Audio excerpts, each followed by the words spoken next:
మన ఇంట్లో అమ్మ ఉందండి, ముసలావిడ ఉందండి, 80 ఏళ్ళ ఆవిడ.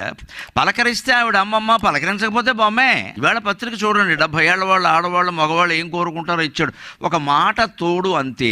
యువతరాన్ని కోరుతూ ఉన్నా, మీరు మీ ఇంట్లో పెద్దవాళ్ళతో మాట్లాడండి. మీ మామగారు, అమ్మమ్మగారు, తాతగారు ఉంటే వాళ్ళ దగ్గర కూర్చోండి, కాస్త కాఫీ తాగండి, వాళ్ళని తిన్నారా అనగండి. ముసలావిడిని ఆనందింపు చేయడం మన ఉద్దేశం. రేపో మాప వెళ్ళిపోతుంది ఆవిడ పక్కన కూర్చొని తాగచ్చు కదా. కాఫీ తాగుతూ కూడా ఎంగిల్ చెయ్యట్టి దీనికి వెనకాల ఫోన్ ఎక్కడ? కాసేపు అవతల పారేయలేమా? తల్లితోనో, తండ్రితోనో, అమ్మమ్మతోనో, మామతోనో, తాతతోనో మాట్లాడలేమా?